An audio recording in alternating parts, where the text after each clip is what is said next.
Hey everyone, thanks for watching my videos. I wanted to shoot a video on getting started on Nitro RC cars.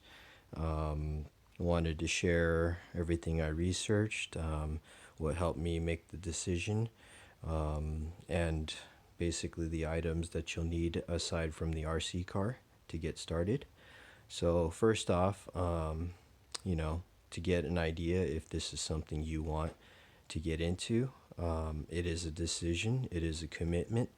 A lot of people on forums and discussions will deter you because the important thing to know is that Nitro RC cars require constant maintenance and tuning for optimum performance. They are methanol nitro powered engines, which means they run on fuel. So conditions like temperature, altitude can affect the way it runs. So that's something to be aware of.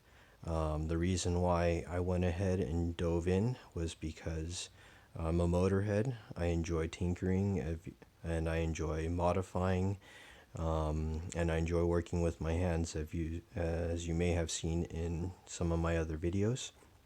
So that was the main reason why. And I actually told myself I did not want to get into Nitro because it was a whole nother realm of RCs and I didn't want to make the investment. But as you see, I dove in. But the key is to search for deals. There's always great prices everywhere, and make sure you look for them. And I'll give a links and price list of everything I picked up here.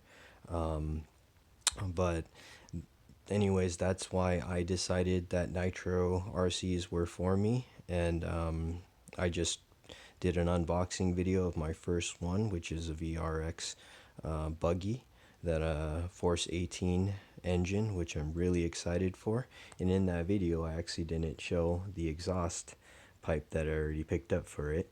And it might not make a difference considering how small the engine is, but it's something fun to do, and something to keep in mind as you're tuning and the requirement and need for tuning. You can throw as many performance parts as you want on there as long as you tune it right. So whether it be an exhaust or an intake, you can get it to run optimally on that setup. It might not be the best, but it's something fun to try out. But anyways, to get started, probably the most important thing that you'll need for Nitro RC is the starter pack.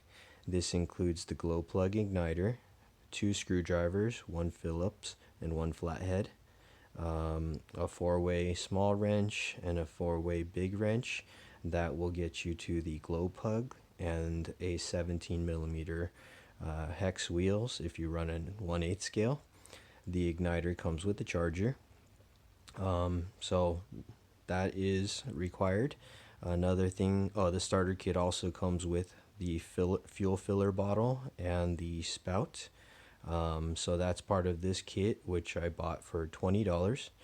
Next requirement is your fuel. So I decided to go with 20% VP Racing. I got that from Amazon for $13, I think it was. That I will use to break in, but I plan to actually run my RCs on the Torco racing fuels.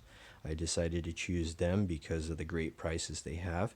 Order from their direct site if you're in the US, because it's cheaper than Amazon or eBay or anywhere else you find.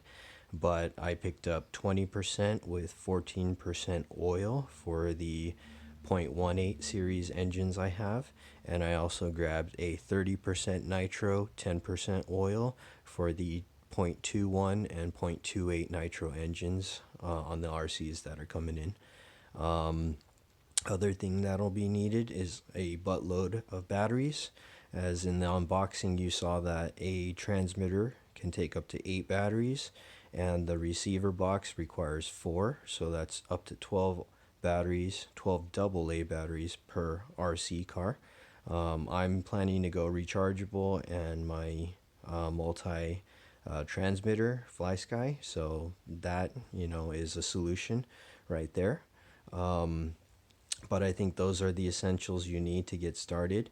and I'll go ahead and go over the additional parts I picked up that I hear are very good and recommended. So first thing I'll go with is this engine heater. So I found this for $20 on eBay. This fits up to a 0.21 engine, I believe, but I'm super stoked about that because that was a really good deal I found. The Sky RC actually makes the speed meter also, and also various RC things. A temp gun is great to monitor your engine operating temperatures, making sure you're not running too hot. That's something good for tuning purposes and maintenance.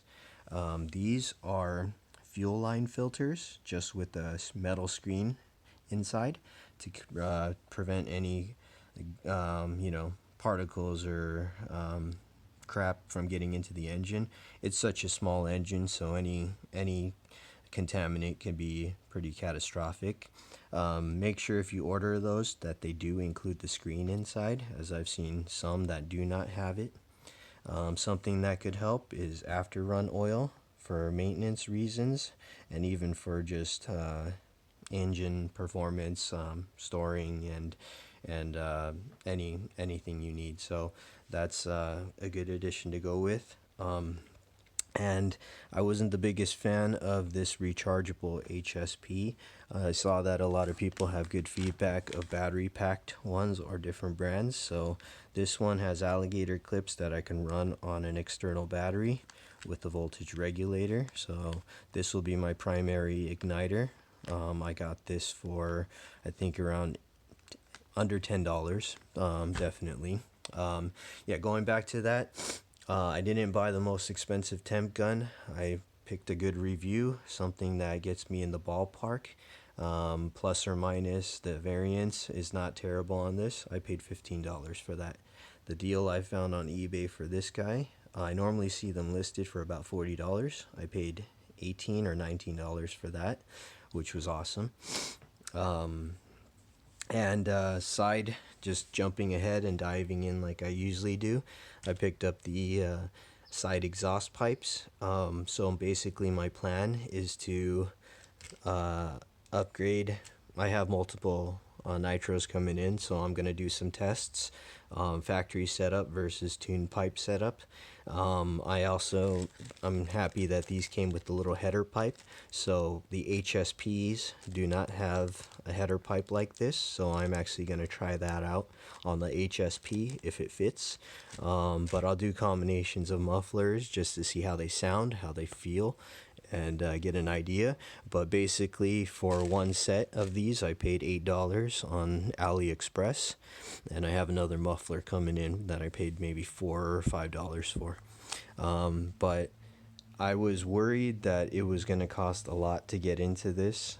And of course, it requires some planning and some calculations on budgeting, but look for the best deals you can. I came in under what I expected, which I'm happy about, and I'm very excited. So now that everything's come in, including my first RC, I'm gonna do an engine break-in, and we'll see. Maybe I'll get that on video, capture my fails and all the hardships of a noob in Nitro. But definitely encourage you to look into it to see if this is something you're interested in or not. And if not, there's nothing wrong with electrics because they have come a long way and they basically are the future.